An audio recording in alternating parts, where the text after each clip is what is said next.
Lucy McBath, thank you. Thank you for showing the courage that you've shown.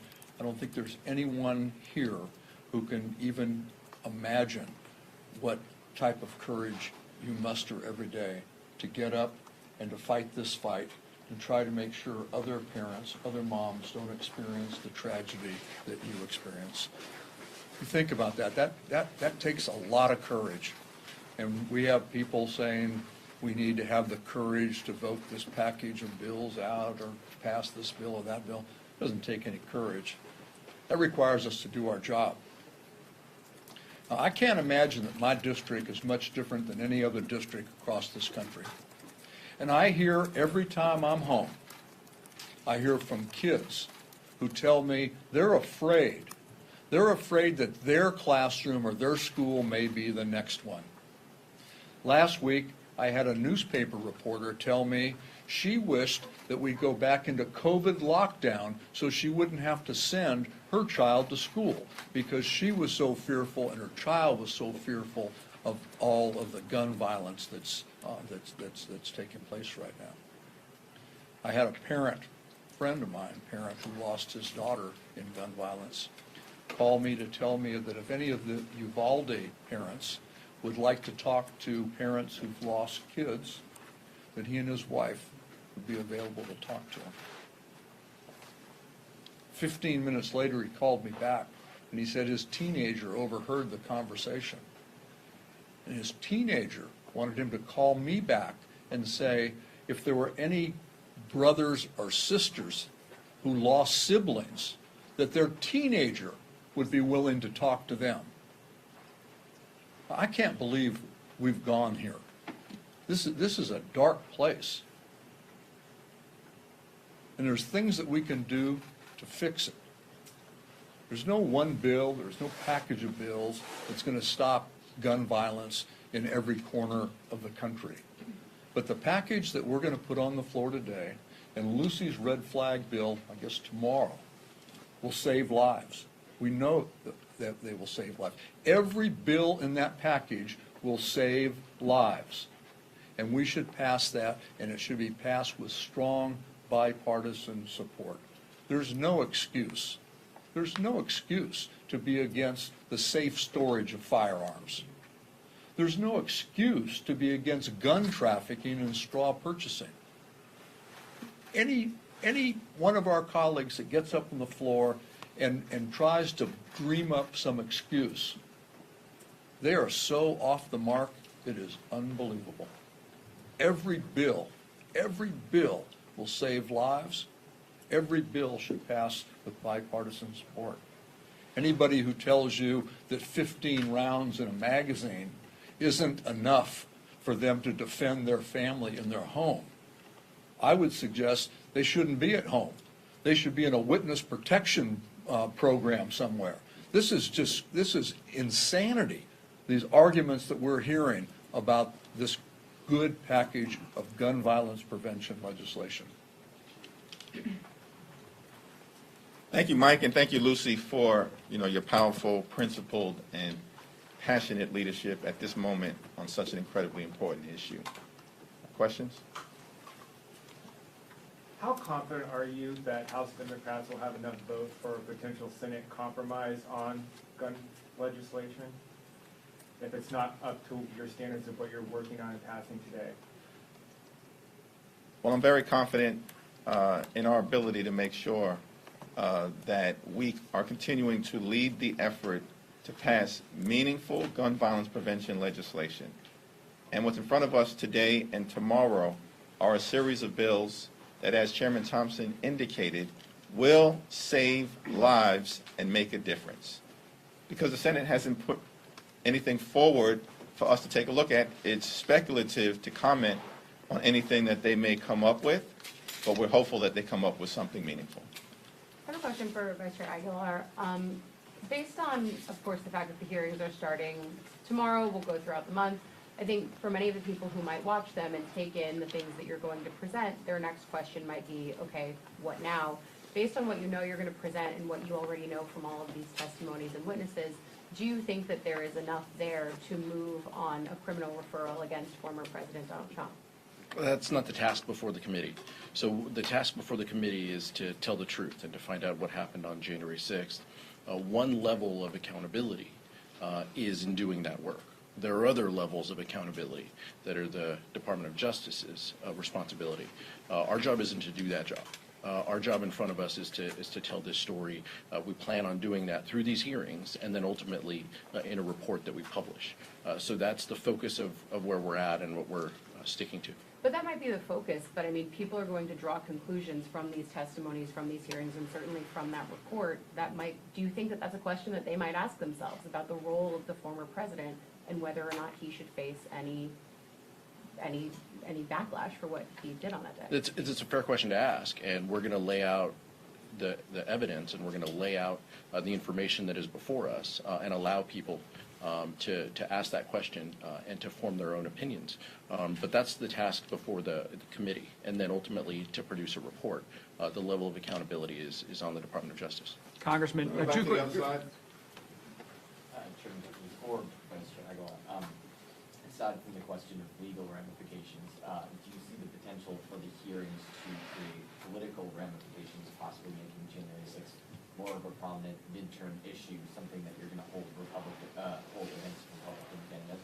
This is not a midterm issue. This is not a political issue. It's an issue about the integrity and sanctity of our democracy. And the charge for the January 6th committee from the very beginning has been simple. Uncover the truth, the whole truth, nothing but the truth. Present it to the American people. Tell the American people what happened, why it happened, and how do we prevent this type of violent insurrection and attack on our democracy from ever happening again. So do you think this will have an impact on voters, on how they see the election?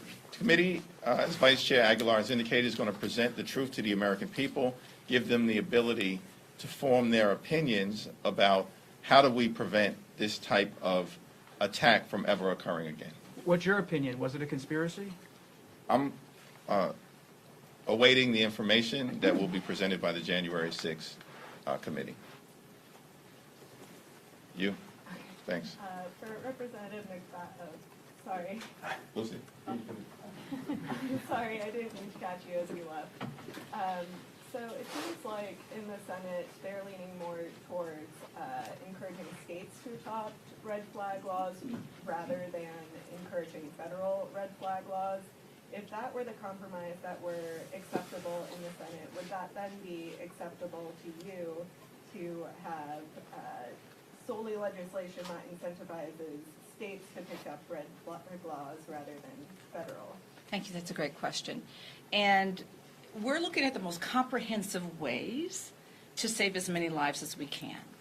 And so making sure that we're ensuring states the ability to be able to have incentives to adopt their own red flag laws that was an executive order that President Biden put in place last year.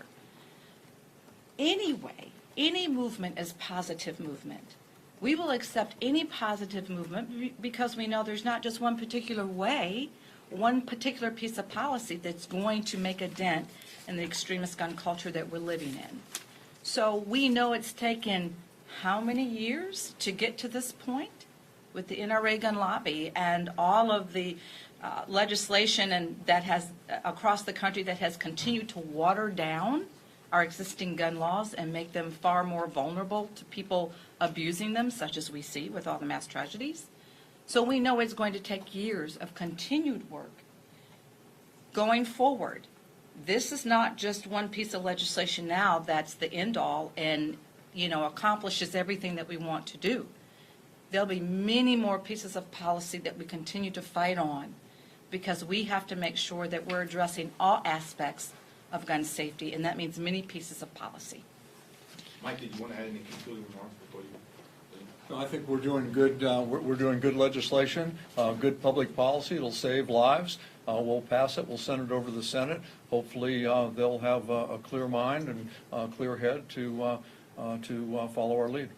Thanks. We can take one or two more questions. We'll go here and then to conclude. Congressman Aguilar, can you just help us understand on the eve of your committee's presentation, the way the committee is going to tell the story? For example, will the committee use the recorded depositions of Jared Kushner and Ivanka Trump to tell the story of former President Trump's conduct?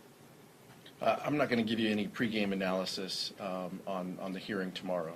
I'll let the documents and the evidence that's presented by the chair and vice chair tomorrow speak for itself. But what I can tell you is that the committee is in lockstep. We've worked hard to gather this information, to gather the evidence, to come to this point, to be able to tell the truth and to share aspects of what we've learned. And so we're ready. We're focused. We're ready. We're prepared. We continue to do preparation each and every day. All of us have spent time on this. We look forward to sharing with the American public and with our colleagues what we found. Are you convinced the committee is going to break through with the American people?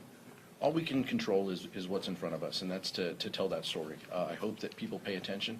As the chairman outlined, this is bigger than one hearing room and one committee.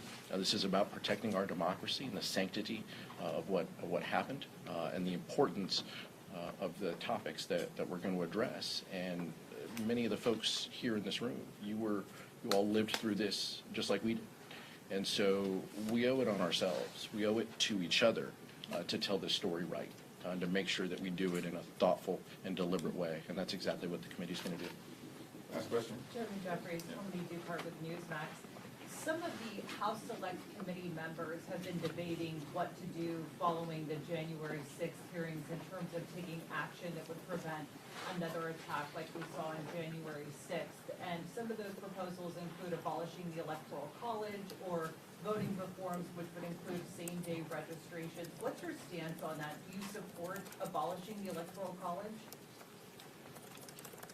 I support the efforts by the January 6th committee, and I'm going to yield to Pete, to continue to thoughtfully do its work, which it has done in a serious, sober, and substantive fashion.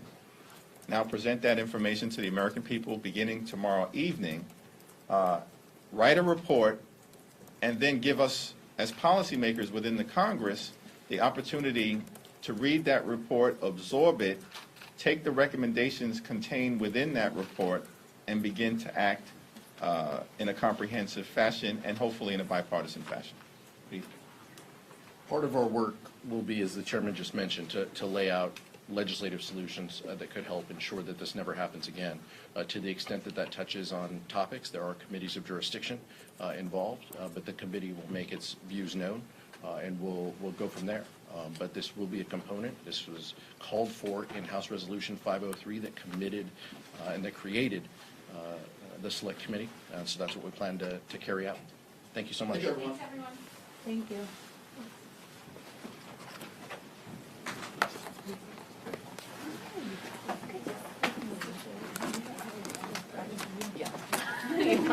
Hey, how you doing? Good to see you, man. See you too.